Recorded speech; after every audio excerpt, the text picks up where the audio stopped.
And one of the places, a friend of mine, actually Tyson, had gone into one of the places, and he came back to me and was just like, dude, the weed in there is freaking horrible. And they're buying off the streets, like you don't have to, it wasn't vertically integrated or any of that stuff. So like 2008, I went into one of the shops and took a QP of it, a QP of weed in there. And I was just like, tell me what you guys think. And they locked the front door, kicked all the customers out. And then all the employees came out from the back, and they... We're Jug Dealers, we're the podcast you need in your feed. Teaching the game like you never seen. Jared, Gabe, Rambo, true OGs. Masters of the globe, set your mind free. From Denver, Colorado, where the date is green. We set the data points for the SOPs. Jug Dealers Podcast, yes indeed. Hey, everybody. Welcome back to the Jug Dealers Podcast, where we discuss all things cannabis and lifestyle related, brought to you by the good people at 5-8 and always available at jugdealers.net and jugdealers.shop. Today, we have a very special guest in studio, one of the OGs from Colorado, which is kind of funny because a lot of his breeding involves OGs. But we have Scott Reach from Rare Dankness. Scott, welcome to the studio, bro. Thank you for having me here. Hell yeah. I've been wanting to do this one for a little while. I've had the pleasure of growing some of your genetics in the past, and man, some of my favorite stuff to grow, primarily a lot because you focus on some of that original OG. The Scots OG I grew was one of my favorites of all time.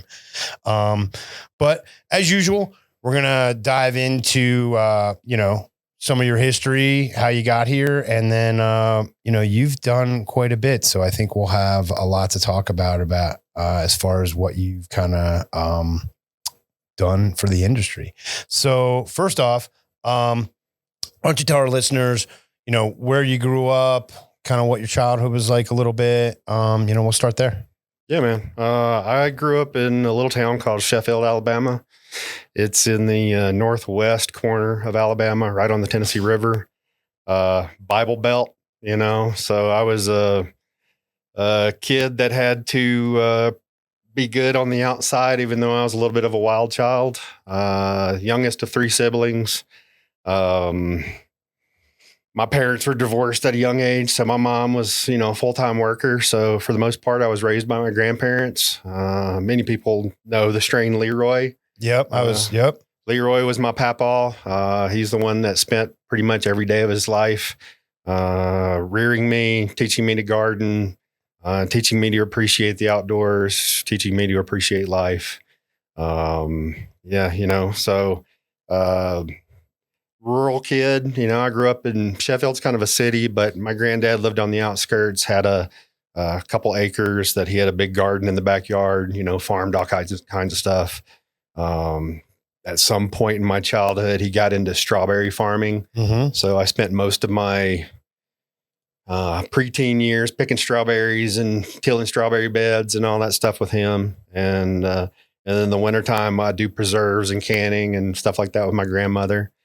Man, that's cool, man. You don't hear, nowadays you don't hear about a lot of kids doing that stuff, especially, with their grandparents. It's cool to be able to have that kind of passed down. And ironically enough, I actually have grown that ghost of Leroy. It's one of the things we'll talk about a little bit later, but I love how some of your genetic catalog involves people who are close to you, let's say. Yeah. I'm kind of known for nicknaming a lot of my family and friends, and then creating strains that carry those nicknames. Man.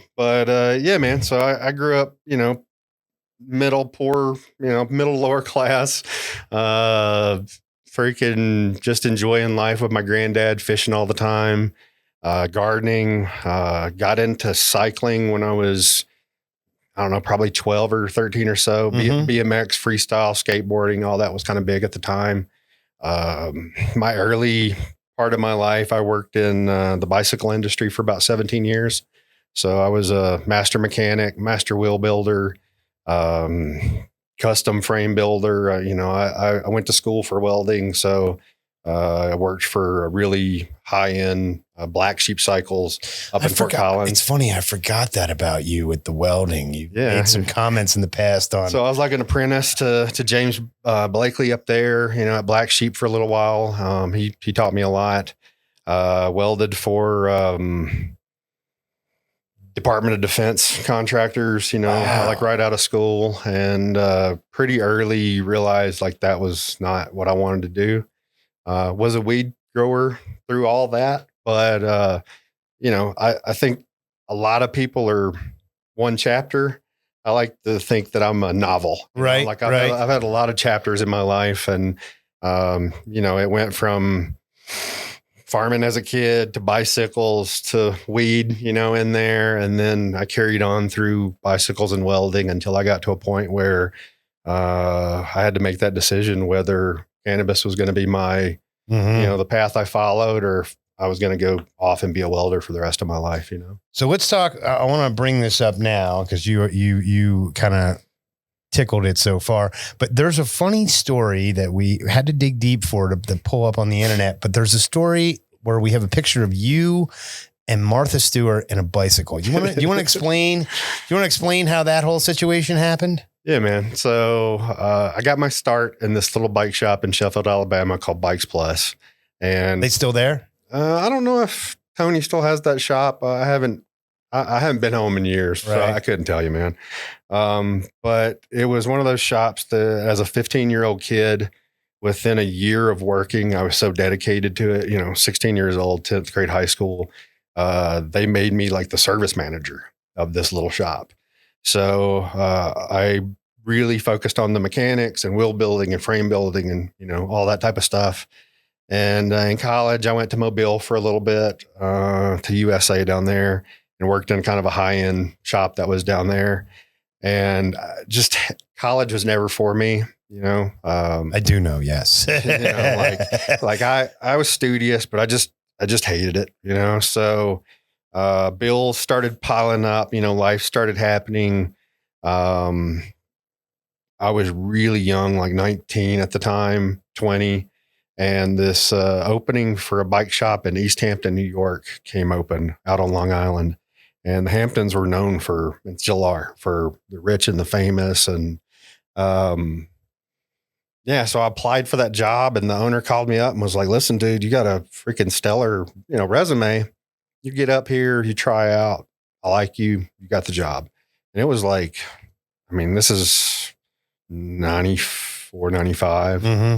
And it was like $70,000 to be a bike mechanic in the Hamptons. That's a lot of money. Yeah, at that time. And I was like, I'll see you in 2 weeks, man. Let me get my stuff together and we'll figure it out.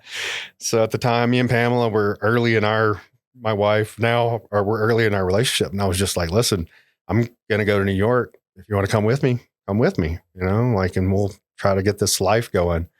And went out to the Hamptons, got the job. Pretty early on, you realize like your clientele is Alec Baldwin, Kim Basinger, Stephanie Seymour, Billy Joel, Russell Simmons, at the time, Puff Daddy. Right. Martha Stewart, Ron Perlman. Steven Spielberg. All kinds of just crazy people would come to the store. That's crazy. And the shop owner at the time was like, listen, dude, don't ever act starstruck. These are normal people. They're just trying to enjoy their summers. Treat them like you would anybody else in retail. And I did. And Martha was one of our customers, and she always liked me because I was a young, good-looking guy. And she called me up one day and was just like, listen, we want to do a Martha Stewart Living television show in your bike shop. Would you be interested in doing it? And I'm like, I thought it was a joke, actually. I think I hung up on him. and she called back and wanted to talk to Kurt, the owner, and I put him in with Kurt, and he's like, all about it. So she came out to do the show, and they brought out this whole television crew. And right when she walked in, she was just like, who's going to be on the show? And she went around to all the guys in the shop and was just like, no, you, And I was like, well, I think Kurt should be in it as well because he's the owner. And she was just like, we'll find something for him.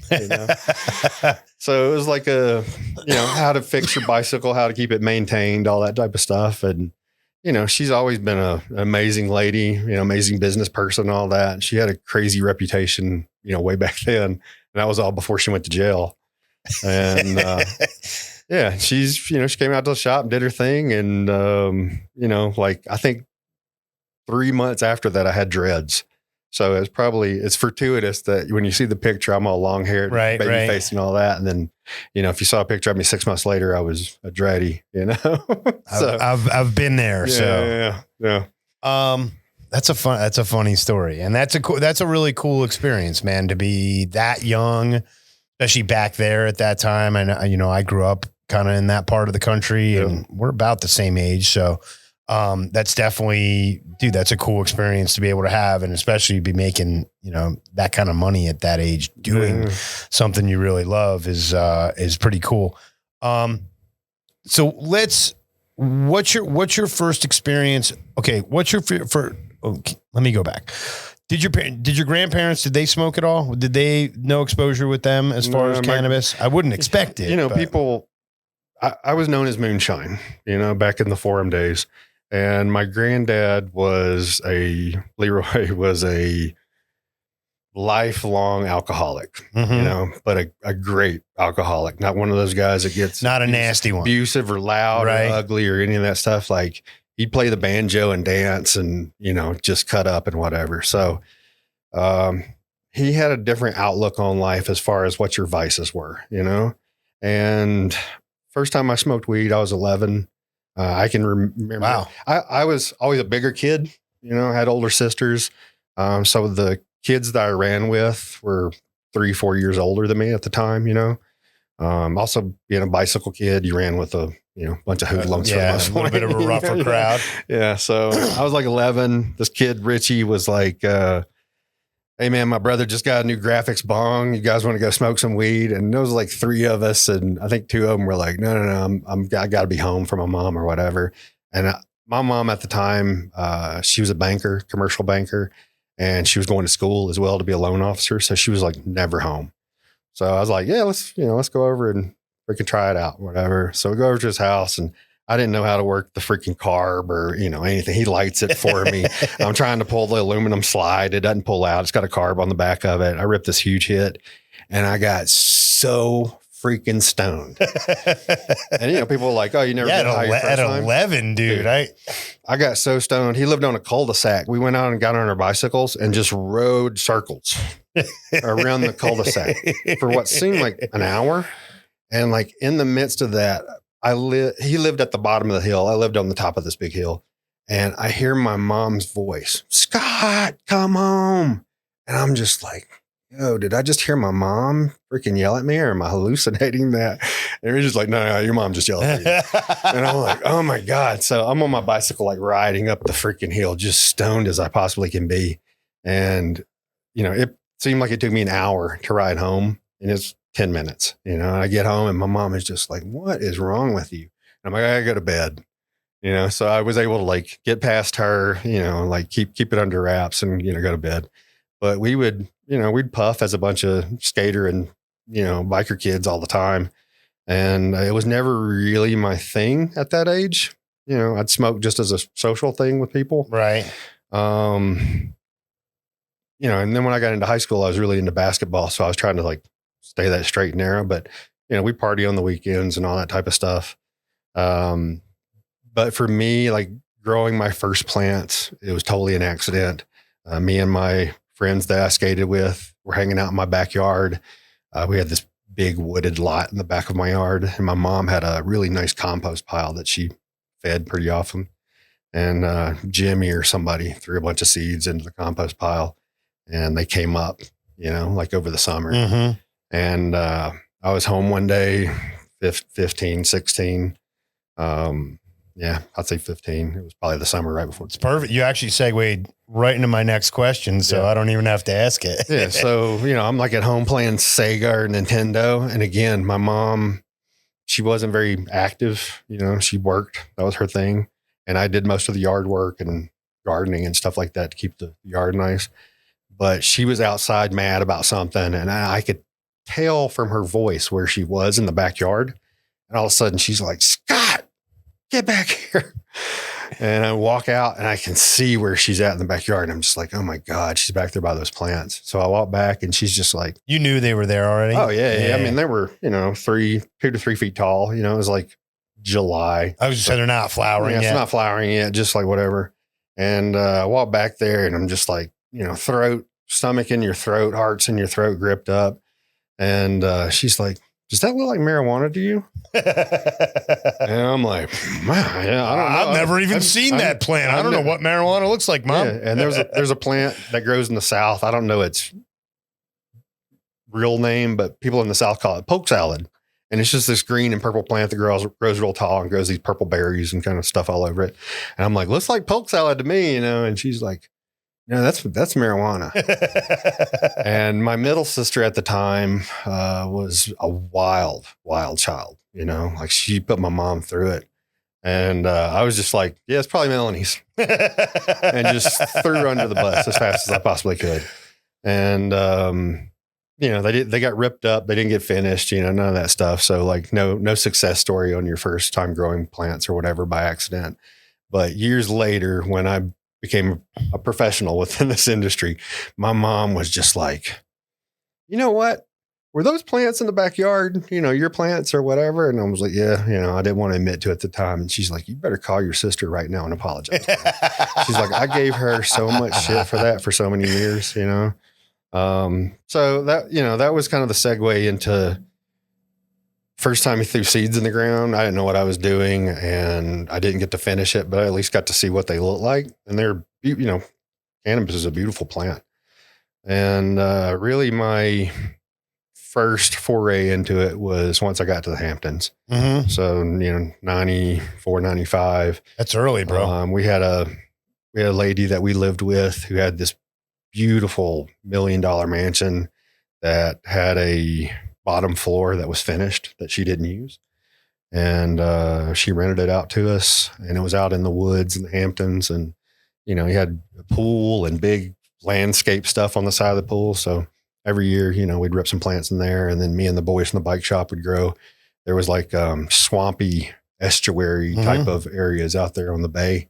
We'd always throw plants up out there and grow them. And, again, I don't look at that as it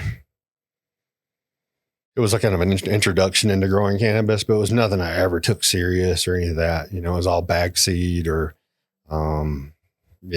seeds we had scraped by somebody might've bought something off of, the High Times or whatever from Super Sativa Seed Club or something like that.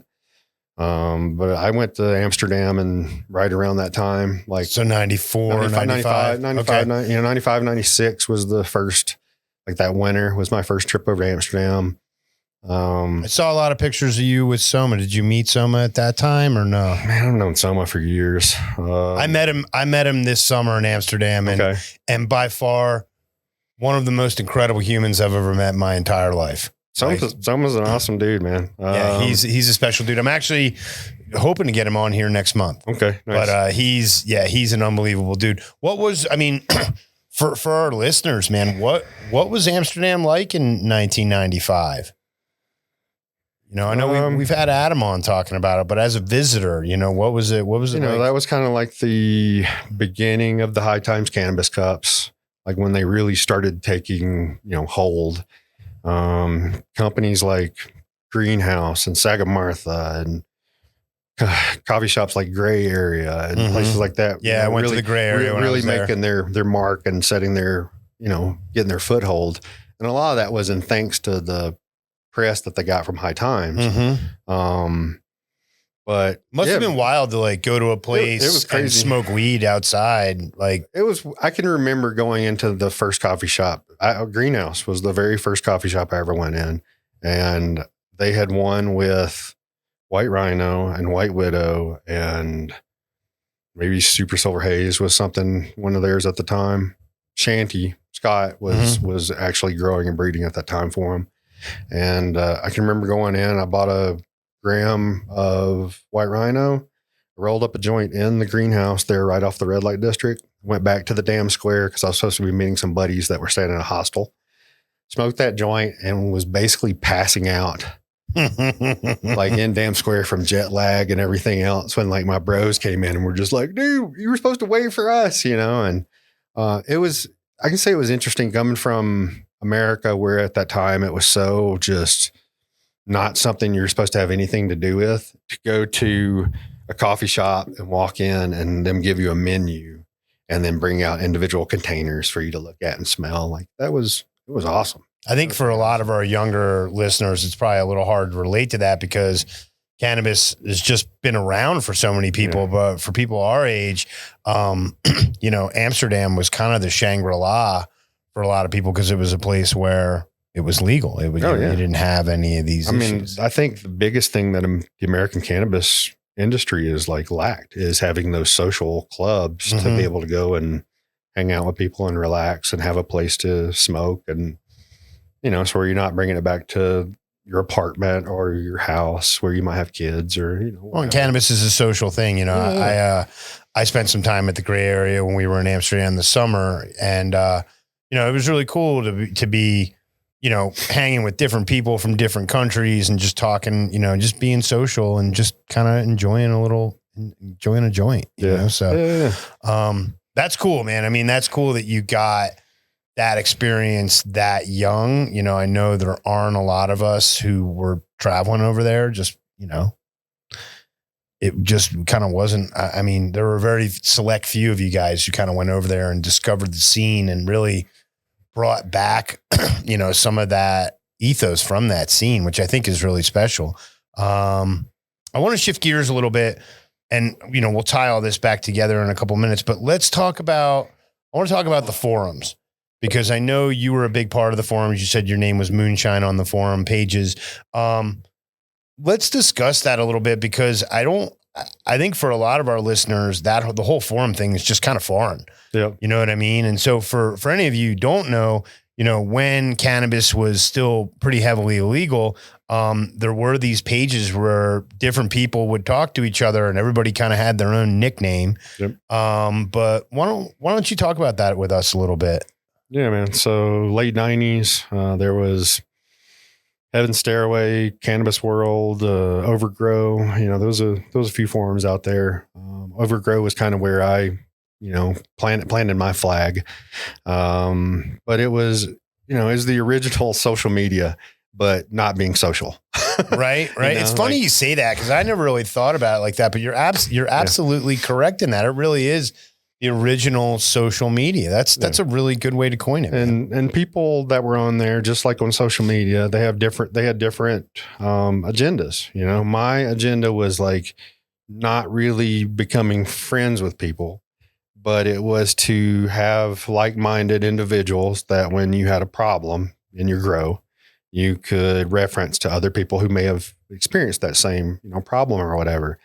But it was like, for me, it was an educational outpouring of a daily journal that I could go on and I could just be like, this is what's going on in my garden. This is what's, you know, happening with, you know, the plants that I have or the strains that I'm running. Are you breeding at this point?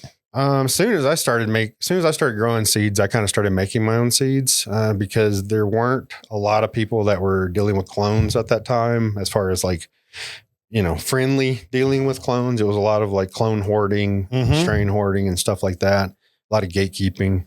So, you know, you'd buy seeds. And at that time, man, if you're buying seeds from like Mark Emery or someplace like that, dude, you're paying 3 or 4 times what the retail of those seeds should have been. So, you know, just in a way of like, if I lose this mom, I'll have a copy of it, even though you might not have understood what F2s or F3s or BX1s or any of that stuff, you know, had meaning to what you're doing. You're just like trying to preserve what you had going on. So in case something happened and you lost everything. I always had pretty decent success cloning. I've gone through periods in my life where I might not have had as great a success cloning. I've been there, bro. I've been there. But, you know, like if you're really spending a lot of time in the garden, a lot of time in your veg, and you're focused on, you know, wet, dry cycles and all that stuff, humidity levels, like cloning's easy. But for me at that time, it was like, make seeds, make sure I got seeds. And then on the forums, hey man, I got these seeds, you want 10 seeds, 15 seeds, and you're just giving out, all your extra seeds that you could possibly give out. And slowly you start building a reputation of like, this dude's got some good strains, or, he seems like he knows what he's doing in the garden. I followed his methodology for whatever, and it worked out really good for me. Back then I was an organic grower. I had the moonshine mix, which was like a super soil. Super soils were kind of the predecessor to the living soil. Living soil, yeah. Living soils nowadays. So it was like, for me, coming from watching my grandfather garden, he didn't feed the plants once they were growing a lot of stuff. He tilled the soil, amended the soil, prepared the soil all winter and the fall. And when he planted, like it was on. It was ready to go. On like Donkey Kong. So that was kind of the idea with the super soils, was just like load them up, use them, reuse them. And like with the moonshine mix, I always tell people like the first couple rounds you run that stuff, it's a little hot and it was never really that great. But if you ran it 3 to 5 times, dude, that third rip or the fifth rip, like, like it was money, So, so like on the forums, I was known for my dirt mix. I was known for like, breeding. I had a few strains that I'd grown out from Dutch Genetics and stuff like that. And then a couple clones as you start to meet people and trade. And, I'd gotten a couple clones in the repertoire. And you start meeting friends that, man, like online, either you butt heads with them or they kind of fit into your niche or whatever. And on Overgrow, I had these buddies that were outdoor grower, Weedzilla, E-Rock, a few dudes who were just like-minded. Zilla, an outdoor grower in Cali. E-Rock was on the Northeast. He was, up New York, Connecticut or whatever. And then I was in Colorado. And Zilla was just like, man, I'm going to start this group called Devil's Harvest Crew.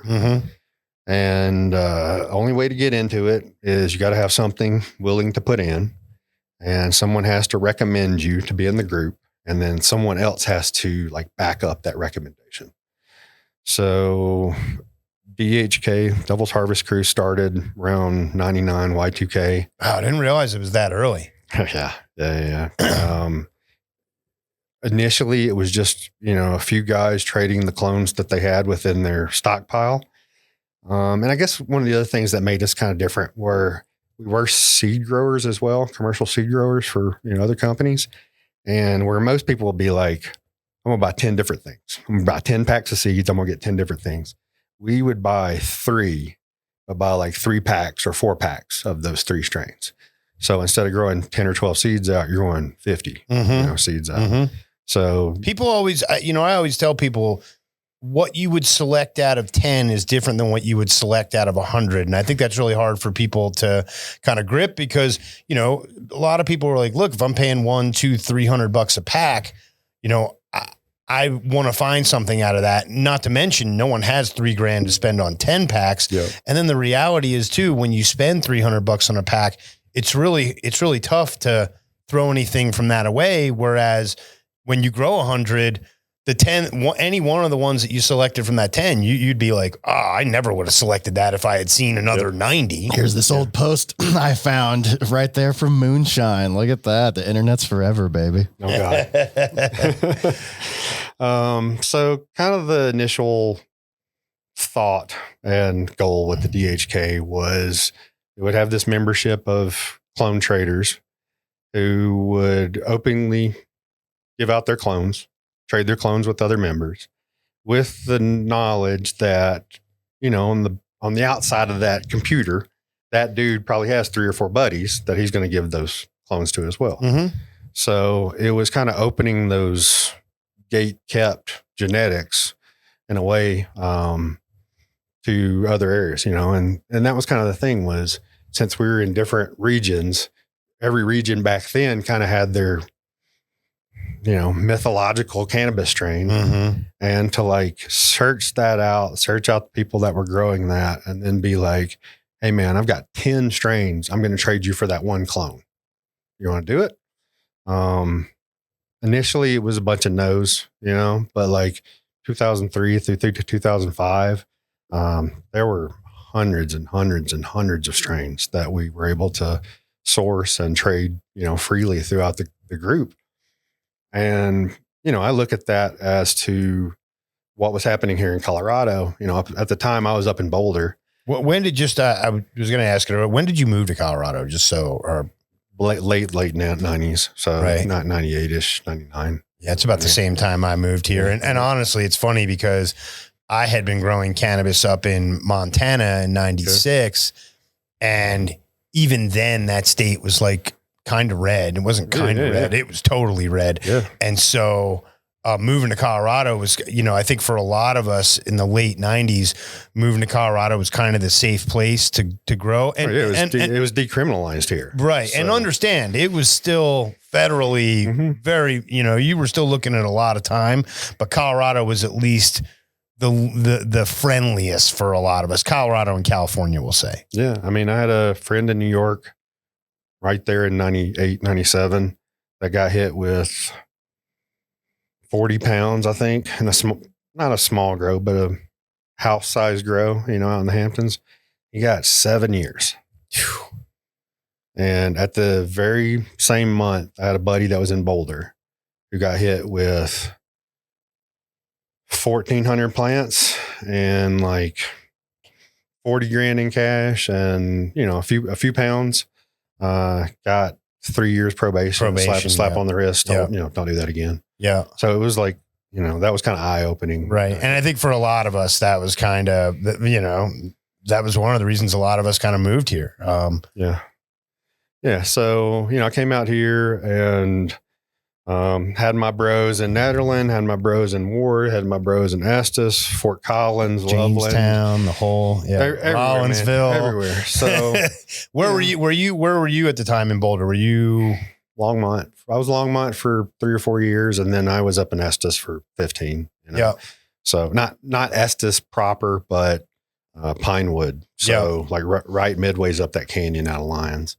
And there were a lot of growers in Pinewood at the time. Beautiful country. It's funny because I spent, you were talking about, chapters of the book, I spent 15 years as a Mason in which we would get a lot of our stone from around Lyons and Masonville and all that stuff. It's where a lot of our flagstone comes from. So it's kind of funny. So, I was in Lyons through most of that and just funneling genetics into the state. So I would get in clones every month, every 2 weeks or whatever. I'd get them rooted. I'd get them as big as I could. I'd hand them out to 5 or 6 guys, whether it was Tyson with Root Cellar or Keenan. Dude, Tyson's always been the homie. I run a ton of his gear. Keenan that ran Cultivate, which was Tyson's homie. I see Keenan every week. Marty and Corey were a way to grow. I mean, I was part of that whole. I've gotten a ton of genetics from all those guys. Chet, Tyson, Keenan, Marty, the whole gang, dude. The Coloradix crew that was up in Nederland and Wonderview and all that. So, we opened the doors to a lot of clones in this place or in this state. And, one thing I heard in Amsterdam way back when was, I don't know if it was RN that said it or if it was Shanty that said it or who, but somebody said to me, if there was more diversity within cannabis and everybody had access to that, there'd be a lot less alcoholism, drug problems, and just issues in the world. So funneling as many varieties as we possibly could into the state, was a way back then, I think, that just encouraged more people to grow, more people to get into growing. And then ultimately when it came time for Amendment 20 to pass and, things like that, we were kind of ahead of the curve, But yeah, man, I came out here in the late 90s. Immediately, that was the goal. As soon as I got here, I set up a big garden. Every couple of months, it doubled in size for that first 2 or 3 years. And then I'm assuming you were using single-ended ducted lights. Yeah. Oh yeah. And even it's funny, when I first really built a nice grow, I had this detached garage, and I built out pretty much, a chunk of the garage, but I didn't want the outside to see the air conditioners that I built. So I built like air conditioner enclosures and stuff within this thing that would vent out, and it's just ridiculous the hoops we had to go through. Oh, back yeah, then to keep yeah. Smell down, keep it cool, keep everything going, light leaks, all that stuff. And was carbon filtration even around in those days? Was that like everybody was using ionization or my ozone. God, Yeah. that's so dumb. People don't even understand. That's why I like to bring it up. It's like, you kids don't even remember. There was a time before carbon filtration. What a nightmare smell was. The ozone generators. Yeah. Ozone and Ona. Kean one time, Tyson was running this grow and was running the smelliflage into Kean's bedroom, and Kean was sleeping under an ozone generator. And I was like, dude, that's not freaking good. Like, you can't be doing that. Like, if you've ever opened up one of these things and looked at the wiring on the inside of them, like, they corrode. Like, It's like bleach. It's like aerated bleach in a way. Yeah. So It's funny too, because I always used to, like, for some reason, no matter how much smell, protection you had in your house, it would always smell by the front door. And it didn't matter what people had in their house. It would always smell by the front door. I'll never forget going into a buddy of mine's house, and I walk in and I'm like, smells like weed in here. He's like, oh yeah, we were just getting high. I was like, no. It smells like you're growing weed. Yeah. And he's like, fuck, how did you know? And I'm like, bro, it's just, I know that smell because I grow weed. And second off, like, it always smells by the front door. And he's like, what the fuck am I supposed to do about it? But it's funny to hear the protections you went through, because that was the biggest thing back then. Nowadays, no one even cares. Dude, you drive by. You're playing with negative and positive pressures, and I mean everything throughout your whole house or whatever to get that smell to go away. But I think we said it before we were recording, but like, you used to limit people coming over to your house. No, I didn't. I was the same way. I never let my family. I was telling you, I had a couple dates and I literally got a hotel room because it was just like, I'm not bringing this chick back to my house. And like, there were literally 3 people who could come to my house, and that was it. And that's the way it was back in those days. It's funny because, tell our listeners that story you were telling before we got started, because it was, I think it's really, again, a lot of these young kids, they don't understand that there were times like this, but you were saying how, you had the cops outside your house once? Oh, man. I've had a few incidences with police that never really progressed, but were initial shocks, So when I was growing in Longmont, I got up one night to get a drink of water, let the dog out to use the bathroom. I'm in my boxer shorts, and we had this big bay window that was, we lived on Baker Street, like 8th and Baker Street. And I was walking by the big bay window, and I might have been a couple weeks from harvest. So like, the backyard was right. So the stinky time. And there was like 30 Longmont police and Boulder County task force, like, suiting up in my front yard, like out in the street in my front yard, 2 a.m. And I just dropped to the ground on my belly. And automatically anyone like us is going to think they're coming for me. They're coming for me. And, I said a prayer. I had all the horrible thoughts about, Colorado child protection coming to get my kid, and them holding guns to my wife. And it was just, everything's running through your mind. And 5 minutes passed, and I'm like, those dudes should have been through the door already. And I peeked up over the windowsill, and they were like in formation, but facing the other way down the street. So I walked out, in my front yard in my boxer shorts at like 2 a.m, and all my neighbors are out in their front yard, and it's just like, what's going on? And the guy was like, oh, there's a meth house on the next block that we're about to go hit. And it's like, go get those. Go get those guys, So, I had that. And then one time so mid 2000s, I built a 3,000 square foot grow up in Loveland, and all illegal. I mean, it was that's big. I mean, we had, back then we had patients forms that you could have as a caregiver. So you were covered in that, manner, but there was plenty of dudes who went to court over that type of stuff back then. But I had this 3,000 square foot grow just right in South Loveland. And I was in there one day, and my buddy that helped me run the grow, that was like still one of my best friends, Ty, calls me up and is just like, dude, there's like 30 police officers outside your freaking grow right now. And I'm just like, I wanted to like open the front door and look, and he's like, don't. He's calling me from like 2 bays down. So you're inside the building. Yeah. So I'm in the grow. He's 2 bays down at his business, which was like a business. And then he's just like, dude, don't come out. Like, stay in there, and I'll call you when I see what they're going to do. And, hour passed by and I'm just in there sweating, dude, just not cutting stuff down or, freaking out too bad, like a lot of people immediately start cutting down. Oh yeah. Yeah. No, they're going to count your root balls and you're still going to get charged with those. So I was just going to let it go. And, finally Ty calls me back and it's like, oh, it's all good, man.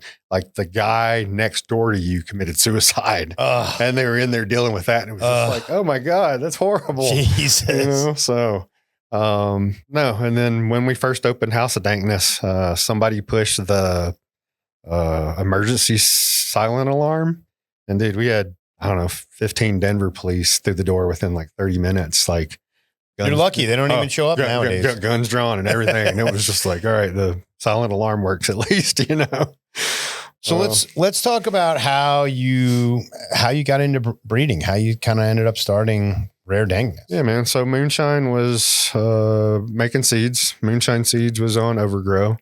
Ultimately, that moved to IC Mag. Were you now at that point when you were doing Moonshine? Were you like, how intentional were you being about it? Were you buying packs of seeds from Amsterdam and looking for males, and then intentionally kind of like, where were you at with that? There was no like, I'm going to be a seed company, but you just wanted to preserve stuff. I was wanting to preserve stuff. I was wanting to make stuff for my friends. And it was kind of funny when I really first started growing in the late 90s. Most of my friends at the time that were, in these little clone hoarding groups were just like, dude, nothing ever good comes from seed. And it's like, where the fuck do you think, where do you think these came from? Yeah, where the fuck do you think that cut came from? And like you look back now and like some of the greatest strains in the world through the last 20 years came from bags. Yeah, Chem D, sour. It didn't even come from purposeful breeding. It came from like a bag seed or whatever. I'm keen to mention that to people quite a bit. Yeah. So, I was making seeds, and the first round of seeds that I made, I think they were like white rhino crossed with super silver haze. And then I brought in a Cinderella 99, like in 99, 98. And that Cindy crossed into blue and into Cali Mist. We had like a 95 Cali Mist from Serious Seeds. That was just amazing. That was out here for a little while. But all the strains that we made from those initial crosses, or I made from those initial crosses, were just like fire, and we found like a whole new set of cultivars, that we used for trading for other things, within that. And meanwhile, this is stuff that's not in the common market because it's stuff that you bred. So it's unique to you at this point. Yeah. So, most of it would just end up in Boulder or Netherland or wherever, just locally here. But I would make enough seeds that I could send to Zilla, or I could send out or grower E-Rock, or give to my homies in Netherland, or, whatever, and just have friends crack seeds. And over the years, we've found a lot of good stuff. But again, back then, we were really trying to get all these clone onlys. If you've ever read the Canna Bible, Jason King, I don't remember if it was the first or second one editions he did, but there was a list in there one time of like all these clone only varieties that were like the hot shit in the US or in the world at that time. And we held most of those, or we cracked the strain hoarding groups on those and brought those, into kind of the main cusp of cannabis guys. And then we were making crosses with it, so we were trying to find stuff that was better. And,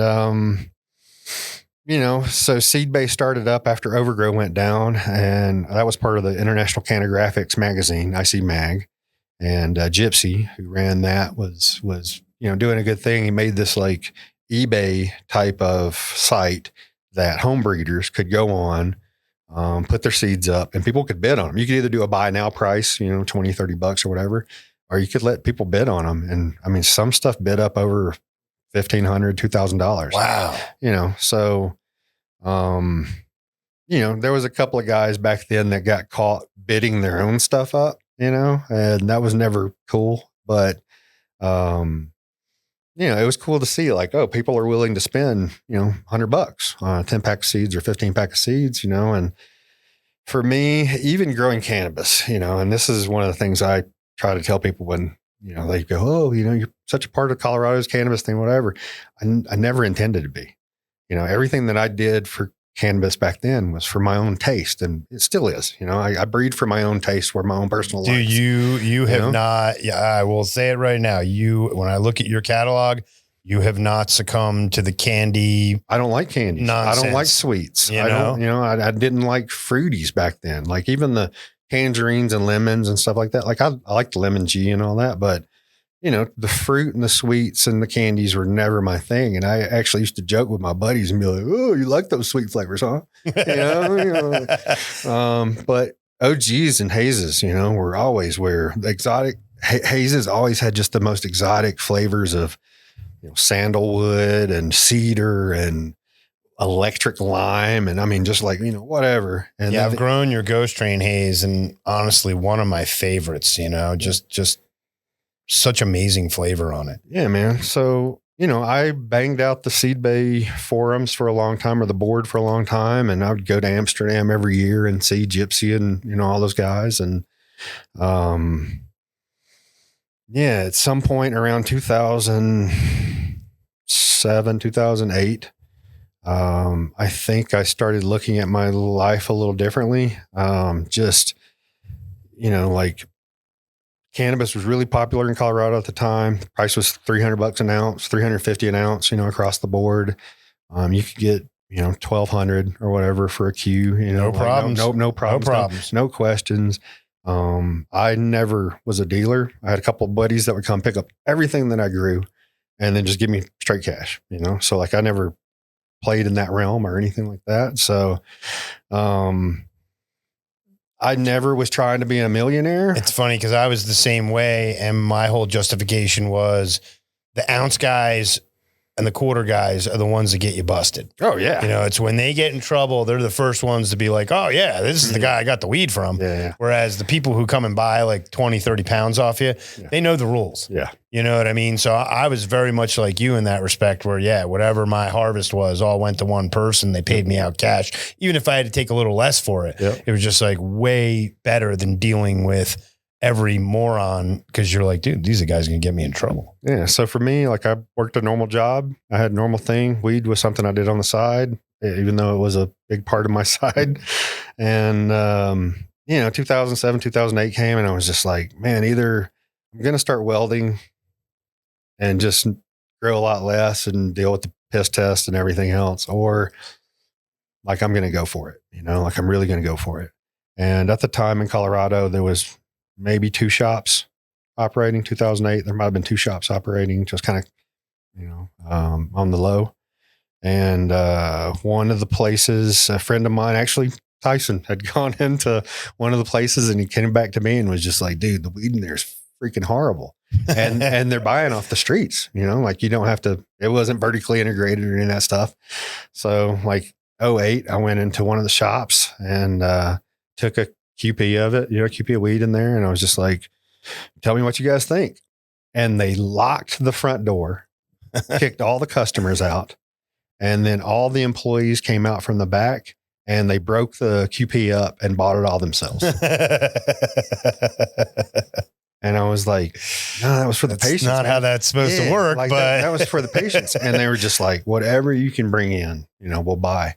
And I went home and I told Pamela about it and talked to a couple other friends. And at that time, like right in that month that I was trying to make those decisions, the price of weed didn't drop, but the ability to just get rid of it effortlessly started to go away.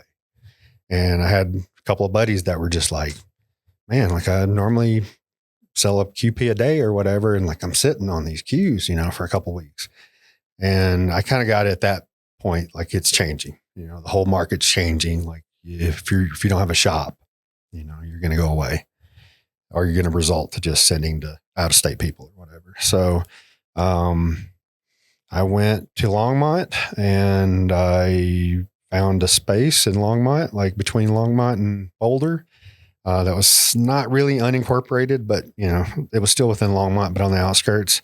And then I went to the city clerk's office and was like, can I get a business license? Because I want to open a dispensary. And they were like, what?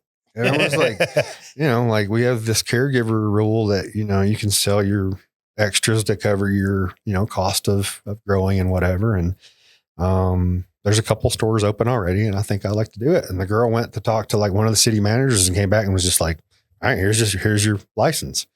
So Pamela and I opened this store called Stone Mountain, and it was on Airport Road in Longmont. And that was like early 2009.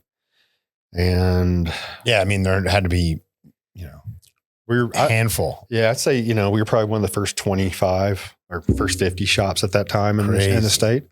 And we didn't do any advertising. Weed Maps was like your place of advertising or whatever. And I excused myself kind of at that time from the forums. Like that was my past life. Now we're going forward. So let's do this all on the up and up. So Moonshine Seeds went away. Stone Mountain started operating. We had seeds, at Stone Mountain even back then. And it was probably 6 months of operating that store before somebody came in and was like, "You're Moonshine." Like I followed you online. I know all your strains. I know and for our listeners, like it's not like you had a picture to go with your profile. I mean, people didn't know, there was no way to track down who was who. No, actually, I think Jason from Dark Horse was the first one that outed me. I think he was running Delta 9 or something down here in Denver and was telling a few people like, "Oh, that's Moonshine that's up in Longmont or whatever." So people would come up there, and then slowly like the dots, started connecting. And I didn't buy from the streets. We were vertically integrated. I had my own 3,000 square foot grow. I had a couple of buddies that I trusted and had grown up with me as far as methodology and curing and all that I would buy their weed, so it was less than 5 people, that produced weed for that shop. And we were closed 2 days a week because I just couldn't keep up with it. And, at some point during that initial running, I found out I had cancer. And, what kind of cancer? Testicular. Okay. Cyclist for 20 plus years. So, the old Lance Armstrong freaking disease. Yep. And, so that was like late 2009, early 2010, that I found that out. And then, you go through the surgeries, you go through the chemo, like again, people like to make things their identity, and cancer definitely was my identity for a couple of years, but it can't be a defining chapter in your life of your novel. So I fought through that, ran that shop, was in there every freaking day, puking in a bucket and, helping patients. And it was really funny because at that time you're really focused on being a caregiver to these people that are coming in and, finding varieties that help their ailments and, caregiver with cancer though. Yeah. And like I'm sitting across the table, just gray. And I mean, I went down to like 156 pounds and, I just looked like I'm dying, and people would come in and, ask one of my buddies that was in the shop, just like, "Scott, okay?" And I'm like, "Yeah, if he's here, like he's okay." Sometimes I'd be asleep on the couch, but through that, even going through all that, I was doing the building blocks for rare dankness, like I could see right then when I was dealing with the cancer that Longmont, here in Colorado, municipalities have the ability to just ban, cannabis cultivation, cannabis retail, like all that stuff. So Longmont decided at that time to ban all the shops. And there was like 5 shops operating in Longmont at the time, and they closed us all down, And I was going to the city council meetings, just sick as a dog with my bucket, pleading for, them to allow us to, operate, but maybe put a limit on anybody else, opening up. And, finally they just shut everybody down. So I took that as the bump to start doing rare dankness. So, I had a customer come in from Grand Junction or Durango. I don't remember, other side of the state, drove 7 hours to come to Longmont to our store. And he's standing in the store and he's just like, "Man, you know how rare it is to find this type of dankness anywhere in the state?" And I was just like, wow. I was just like, "Man, rare dankness." And it kind of like, fluttered around in my head a little bit.